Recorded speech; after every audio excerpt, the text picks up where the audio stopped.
Hey coach, welcome back to a brand new video. So in today's video, I'm going to be talking about the 6 things that I see private soccer coaches do that really hurts their coaching business in the long term. Okay. So if you are a coach, you currently have a coaching business, you need help growing, scaling, you need help with your marketing, right? What I want you to do is get in contact with me.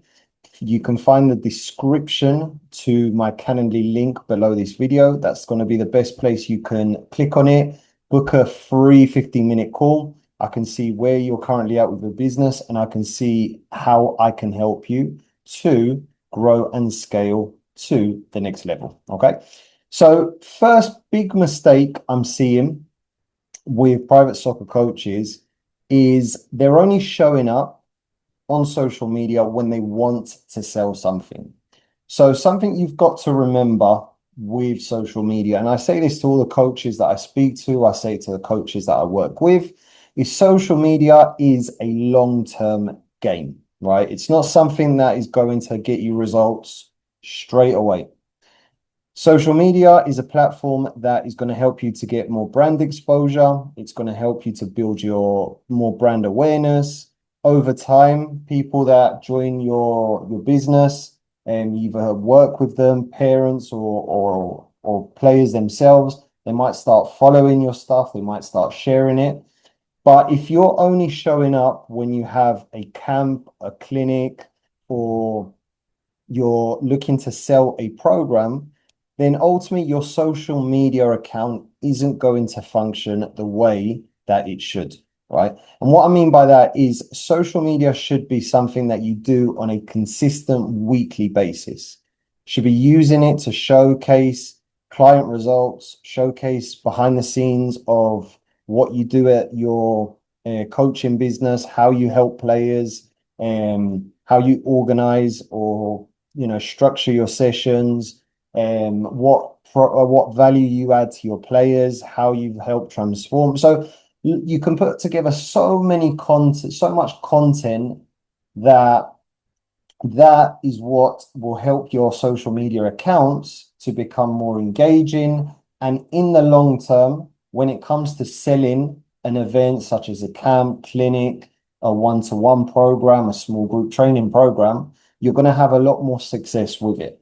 If you're only posting once every 6 weeks or once every quarter, then essentially the algorithm for your account won't work.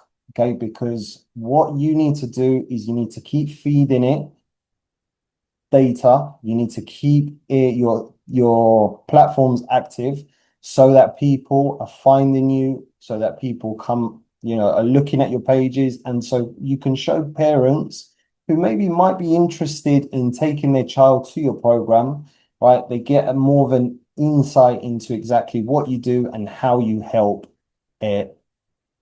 how you can help their child to get better. Okay. So the second big mistake that I'm seeing with a lot of coaches and what is really hurting their business is that a lot of coaches are going back and forth with potential clients or current customers, and they're sending them through their booking page. Now, their booking page might show your empty training slots throughout the day. And sometimes coaches are showing parents that they aren't busy from 9 to 9 p.m. Now, the reason why you want to stop doing that is because you want to essentially demonstrate to the parent that you are busy, that you do work with players, and that you have a proper business that you're running. Right. One thing that's going to be a big put off to parents is you send them through a Calendly link or a booking page, and that parent sees all the empty slots that you have throughout the week.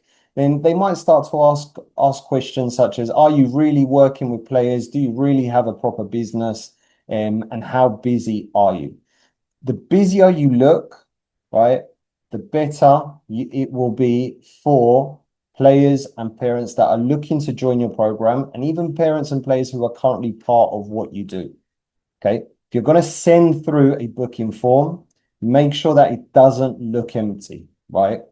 Because the more empty it looks, the more it will be a put off for a lot of parents, right?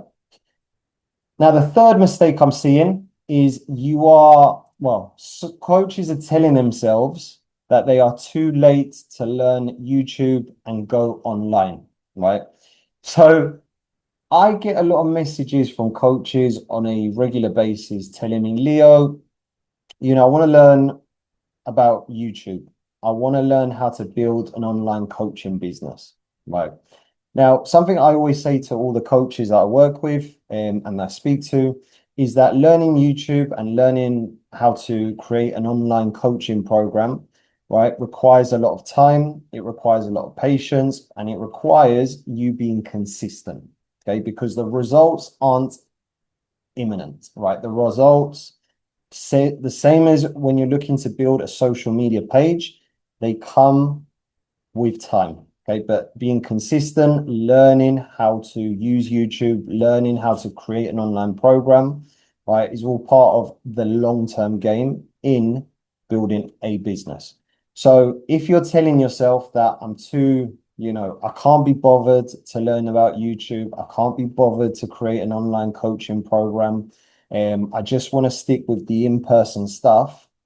The way the industry is going at the moment, where it's going to become a lot more of a hybrid type of model, if you're just offering an in-person program and you don't have anything online to support players when they're not with you, okay, you will be left behind, right? You're going to be left behind with other coaches who have taken the time to learn about YouTube, learn about creating an online coaching program, and they have put in that time and effort to learn and also add value to their current business, right? Now, the fourth mistake I'm seeing is coaches are not capturing data from all their leads and their current clients.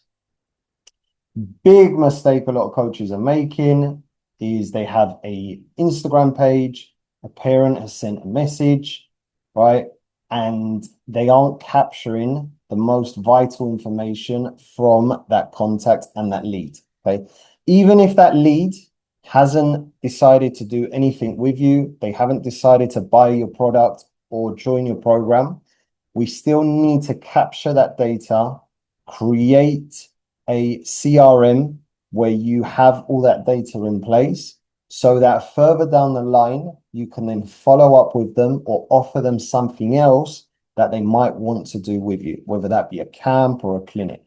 So just because they have said no to your one-to-one program or your small group at that moment in time, doesn't mean they can't become a client maybe 3, 6, 9 months further down the line. Now, the fifth mistake is discounting as your primary sales tool rather than adding value. Okay.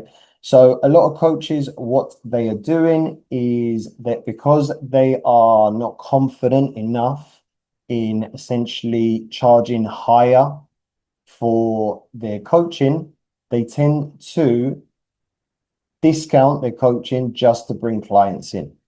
Now, I want to take you back when I first started my business. That is something that I would do at the beginning because I wanted to work with more players. I wanted to get more players through the door. But over time, I realized that I'm only doing myself more damage, um, not just financially, but also my confidence. Because if I keep discounting my coaching, right, the parent never becomes fully committed into what I'm doing. My coaching should have a price based upon the value that I'm adding, based upon the time, the effort, the energy that I've put into it.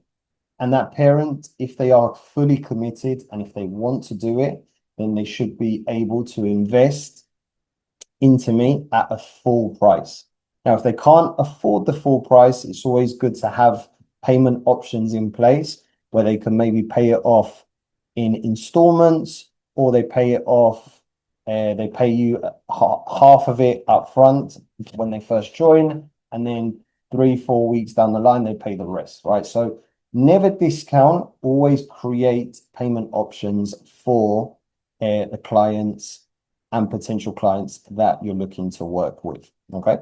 Now, the sixth mistake is that coaches are looking for new business, but they're not taking care of their current clients. So what I mean by this is that Coaches are always on the lookout to work with new players, new clients, but they forget that they already have a good amount of clients that they're working with that they need to retain. So instead of always constantly spending effort, energy, and sometimes even money looking for new clients, why don't we look to retain the ones we already have so that we don't have to keep replacing them with new players? Hey, coach, if you need any help with anything that I've shared with you on this video, get in contact with me. Calendly link below. That's going to be the best place you and me can connect over a free 15-minute call. Okay, thank you for watching, and I'll see you on the next video.